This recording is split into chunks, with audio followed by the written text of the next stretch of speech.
The pen felt heavy in my hand. I stared at the document, then at my husband's smug face across the dining table. "Sign it," he said, "or I'll make sure this divorce drags on for years." I signed. I placed my keys next to the papers and I walked out of my own penthouse without looking back. The next morning, his attorney called him screaming, "Do you have any idea what you just allowed her to do?" But let me take you back to where this all began. I met Marcus at a charity gala in downtown Seattle 6 years ago. I was 32, freshly promoted to lead architect at Morrison Design Group, and feeling on top of the world.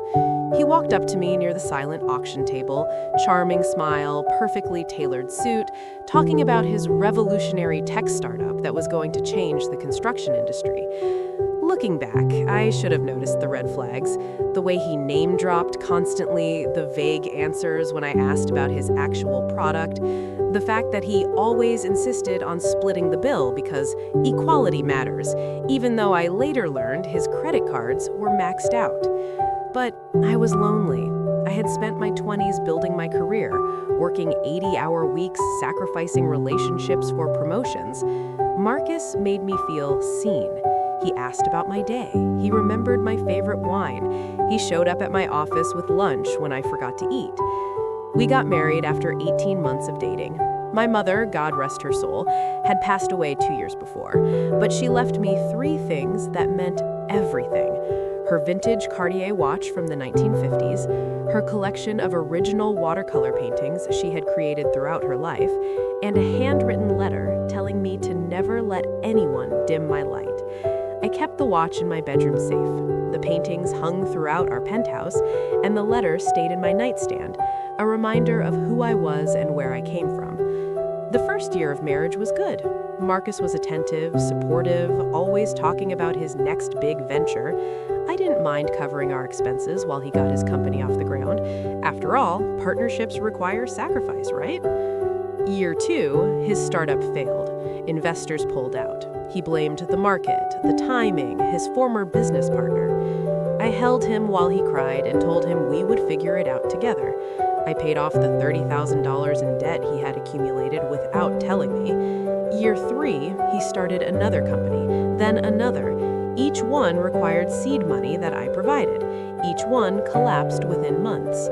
Meanwhile, I had been promoted to partner at my firm. I was bringing in $300,000 a year. Marcus was bringing in excuses. Year 4, he stopped pretending to work. He worked at golf courses. He took business lunches that lasted until dinner. He bought designer clothes because he needed to look successful to be successful.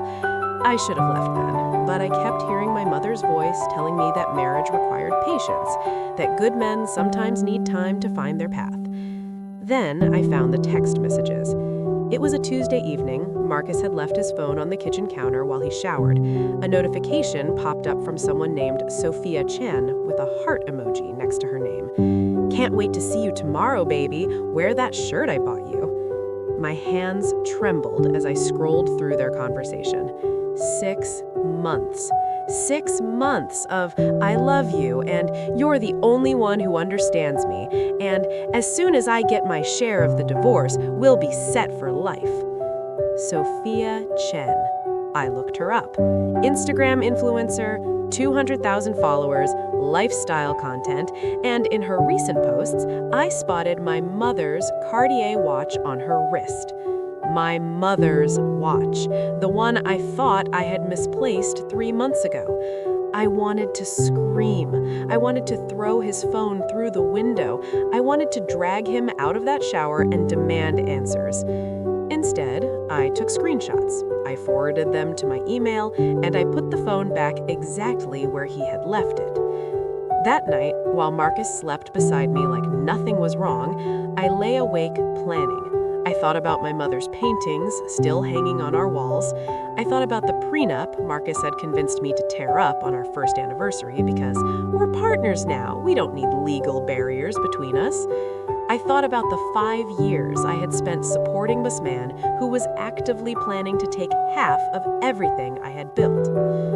The next morning, I called my college roommate. Helen Park had become one of the most respected family law attorneys in Washington state. We hadn't spoken in months, but she answered on the second ring. "I need help," I said, "and I need discretion." We met at her office that afternoon. I showed her everything. The text messages, the financial records showing how Marcus had contributed nothing into our household in 4 years, the prenup that he had made me destroy, the photos of my mother's watch on Sophia's wrist. Helen leaned back in her chair. "Here's the thing, Elena. Without that prenup, he could claim half of everything, including assets you brought into the marriage if they've been commingled. But I've been doing this for 15 years, and I've learned that the best defense is making your opponent think they've already won." "What do you mean?" She smiled. "We're going to let Marcus believe he's outsmarted you, and when he realizes what actually happened, it'll be too late." Over the next 6 months, Helen and I worked in secret. I transferred the penthouse into a revocable living trust, listing it as my separate property since I had purchased it 3 years before meeting Marcus with inheritance money from my mother. The transaction was buried in paperwork that Marcus never bothered to read. I restructured my ownership in the design firm, ensuring my partnership stake was legally protected as separate property through a series of technical amendments that my partners gladly approved. I documented every single expense Marcus had made on my credit cards, every investment I had funded in his failed businesses, every piece of jewelry he had borrowed to give to someone else. And most importantly, I installed security cameras throughout the penthouse, disguised as smoke detectors. Washington is a 2-party consent state for audio recording, so I made sure they only captured video. But video was enough. The footage showed Marcus and Sophia in my home while I was at work. It showed them going through my closet, my jewelry box, my personal files. It showed Sophia trying on my mother's earrings, laughing about how I would never notice they were gone. It showed them boxing up 3 of my mother's paintings and carrying them out to Sophia's car. The day I discovered those paintings were missing, I nearly broke. I came home to find empty spaces on my walls where my mother's artwork had hung for years. I called Marcus, trying to keep my voice steady. "Have you seen my mom's paintings? The ones in the living room?" "Oh, those old things. I donated them to clear up some wall space. They were depressing anyway." Donated? He had given them to his mistress and called them depressing? My mother had spent decades creating those paintings. They were worth maybe a few $1,000s to an appraiser, but to me, they were priceless. They were her hands, her vision, her love made visible. I locked myself in the bathroom and cried silently for an hour. Then I dried my eyes, reapplied my makeup, and continued with the plan. Helen had prepared a special document for Marcus to sign. On the surface, it looked like a basic agreement acknowledging the division of minor assets during our separation period. Buried in the legal language was a clause where Marcus would acknowledge receiving full and final compensation for any claims to property acquired during the marriage. The trick was getting him to sign it without reading carefully.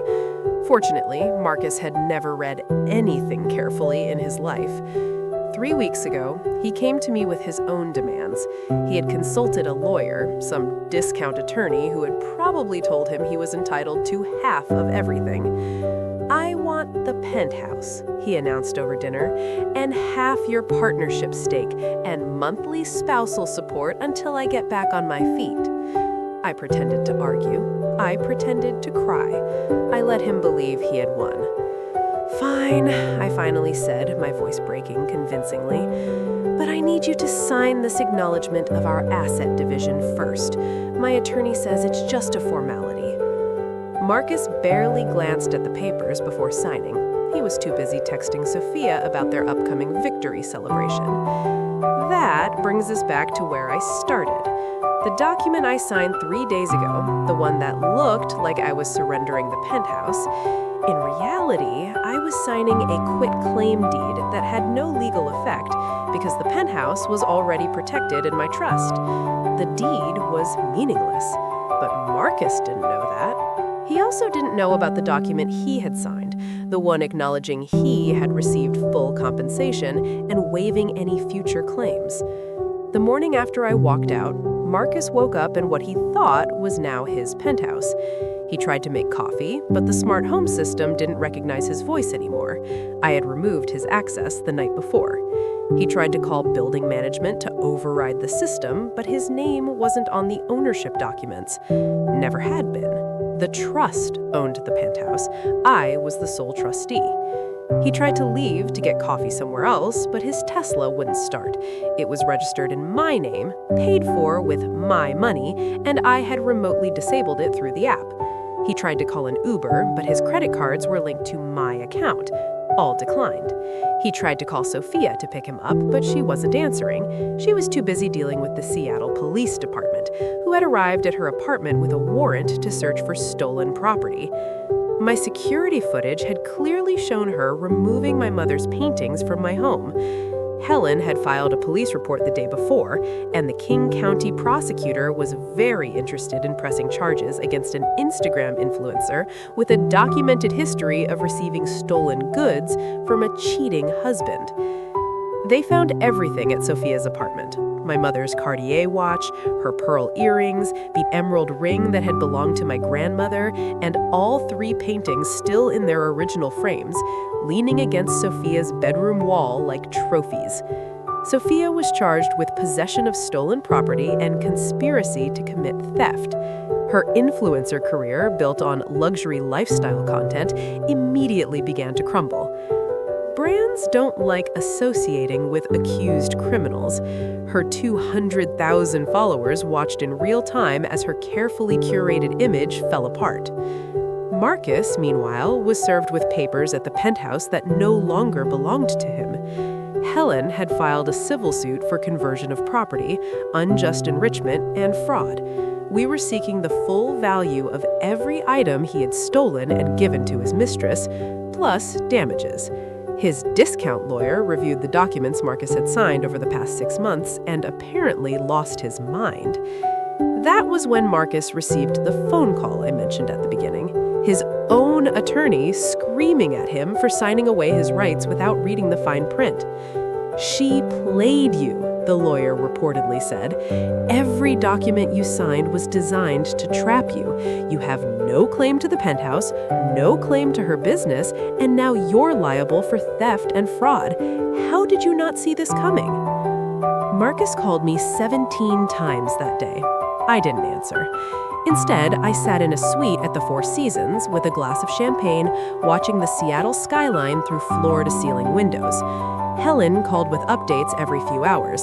The police had recovered all of my mother's belongings. Sophia had been released on bail but was facing serious charges. Marcus's civil case was going to cost him everything he had, which wasn't much, but it would follow him for years. "There's one more thing," Helen said. "His attorney is trying to void the documents Marcus signed, claiming duress or fraud on your part." I laughed. Good luck with that. Every document was witnessed, notarized, and reviewed by independent counsel. Marcus chose not to read them. That's not my problem. Exactly. Their motion will be denied. You're going to come out of this with everything you had before you met him, plus damages, plus the satisfaction of watching him explain to a judge why he gave his mistress his wife's family heirlooms. The divorce was finalized 6 weeks later. Marcus got nothing. Less than nothing, actually, because the court ordered him to pay restitution for the items he had stolen and sold or given away over the years. The silver tea set that belonged to my grandmother, books from my father's collection, small things he had taken thinking I wouldn't notice or wouldn't care. Sophia pleaded guilty to a reduced charge and received probation plus community service. She had to return everything she had received from Marcus and issue a public apology. Her influencer career never recovered. Last I heard, she was working at a department store cosmetics counter, a far cry from the luxury lifestyle she flaunted online. Marcus, meanwhile, was moving back in with his mother in Spokane. No penthouse, no Tesla, no designer clothes, just a man approaching 45 with no career, no savings, and a reputation that would follow him through every Google search for the rest of his life. Some people might think I was cruel, that I should have just divorced him and moved on, taken my losses and started fresh. But those people haven't held their dying mother's hand and promised to protect her legacy. They haven't watched a stranger wear their grandmother's jewelry on Instagram. They haven't listened to their husband describe priceless family artwork as depressing. I wasn't cruel. I was thorough. Last week, I rehung my mother's paintings in the penthouse. I placed her Cartier watch back in my bedroom safe, alongside her letter that I still read whenever I need strength. I sat in my living room, surrounded by everything she had given me, and finally let myself feel the grief I had postponed for months. I cried for the marriage I thought I had. I cried for the years I had wasted on someone who never deserved me. I cried for my mother, who would have seen through Marcus immediately if she had been alive to meet him. And then I dried my eyes, poured myself a glass of wine, and made a toast to the empty room. To new beginnings, I said, and to never letting anyone dim my light. The penthouse was quiet. The city sparkled below, and for the first time in 6 years, I felt like myself again. My mother always said that the truth has a way of coming out, that liars and cheaters eventually face their own reflection. She said that strong women don't seek revenge, they simply remove the obstacles and let karma do its work. I didn't seek revenge, I just stopped protecting Marcus from the consequences of his own choices. I stopped covering for him, paying for him, pretending not to notice when things went missing. I stopped being his safety net, and without me to catch him, he fell. Some nights I wonder if I could have done things differently. If I had confronted him about Sophia the day I found those texts, would things have ended better? Would we have had an honest conversation about what had gone wrong in our marriage? But then I remember the way he laughed with her about stealing from me, the way he called my mother's paintings depressing, the way he planned to take half of everything I had built while contributing nothing but lies for 5 years. No. There was no honest conversation to be had with Marcus. There was only extraction, like removing a tumor before it spreads. Helen and I still have lunch once a month. She's become more than my attorney now. She's a reminder that the women we meet in our 20s, when we're all struggling and dreaming, sometimes become the people who save us in our 40s. You know what the best part is? She said at our last lunch. His own attorney basically called him an idiot in court, said he had never seen a client so thoroughly outmaneuvered by their spouse. The actual judge laughed. I smiled at that, not because I enjoyed Marcus's humiliation, but because it validated what I had always known. I wasn't the naive wife he thought I was. I was the woman who had built a career, earned a partnership, and purchased a penthouse before ever meeting him. I was my mother's daughter, and we don't break easily.